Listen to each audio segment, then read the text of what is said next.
Now that you have some of your bigger details done on your Calavera, you can start thinking about how else you want to decorate it. Do you want to use cut paper to add details? Do you want to just simply use marker?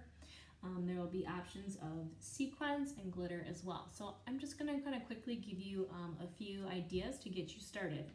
I used cut paper to make my eyes and nose, and those are glued down. I'm going to just use Sharpie to put in a mouth.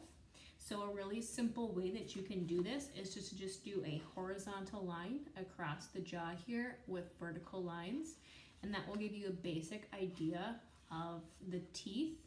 You don't have to make this look realistic. You can kind of decide what stylizing you would like to do with yours. So just a straight line across, and then just vertical lines going through that to kind of mimic the idea of teeth. If you wanted to go more detailed, you could go arches to connect those vertical lines to give you more of the idea of teeth. You can decide what that looks like.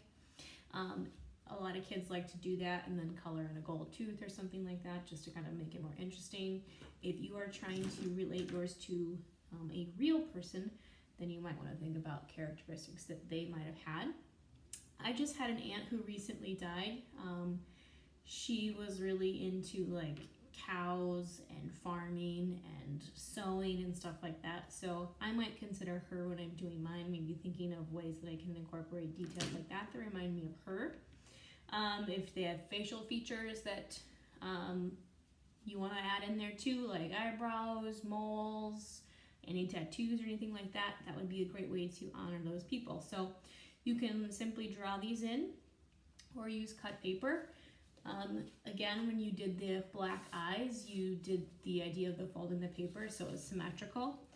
You can continue to do that. I'm going to make a few flower petals, and so I'm basically just going to accordion fold this piece of yellow paper here so that I can cut out as many as possible.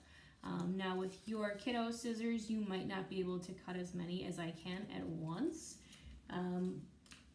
but you are welcome to grab some bigger scissors and try. So I'm just going to kind of draw like an arch or an exaggerated rainbow shape, and I'm going to leave that folded, so I'm going to have several of these when I cut them out. And this is actually pretty hard for me to do this with this many as well. So you can kind of do half of this or whatever you can get. So we can see I've got several here now. So I can kind of maybe tuck these under the eyes to kind of give the idea of flowers, or you could even do some inside too. Kind of decide what you want to do and how you want to decorate that.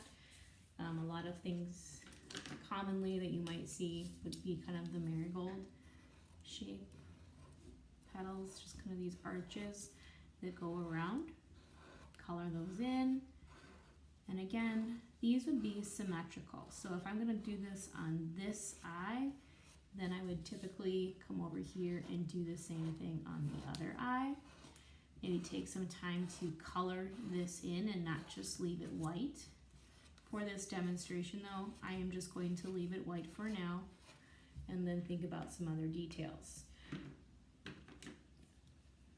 A lot of times we'll see things like swirls, hearts, maybe a sun kind of coming up here too. So kind of decide what it is that you want to do, and again, think about it being symmetrical. And sometimes it is kind of hard to mirror that. Just try your best.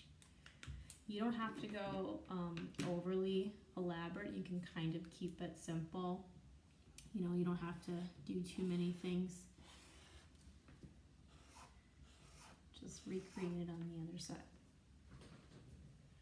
Another thing you could consider is putting a background paper on it and then maybe adding details, like maybe adding some hair or something on here too. Doing that. Another thing to do is the sequins and glitter, but like I said, that should be the last thing that you do, just so we don't mess anything up, because we're going to have to glue these down.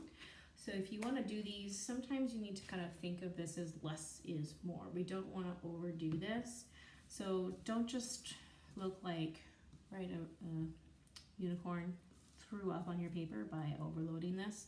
So kind of be thoughtful about where you might place some of these things if you're going to add any details like that. They could simply be, just an enhancement here and there. They don't need to be everywhere. If you're going to add these on though, just get a little dab of glue. And I would use your Elmer's glue or your liquid glue. A glue stick isn't going to really adhere and hold to this, so make sure that you get enough glue, but not too much. So just gonna get those in place where you want them to go. If you're doing glitter, what you want to do is draw a line of glue where you want your glitter to go.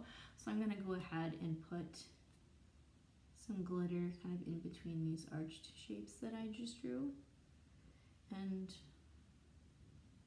not overdo it. You'll need to get a tub like this so that you can kind of contain the mess. So over top of the tub, you'll sprinkle on your glitter and then shake the extra off.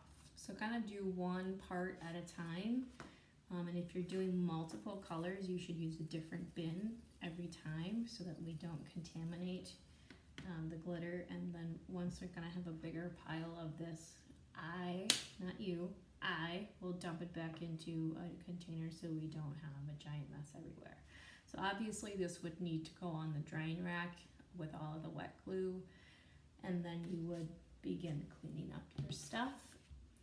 Glitter, sequins, last thing you do so that we do not smudge any of this stuff down.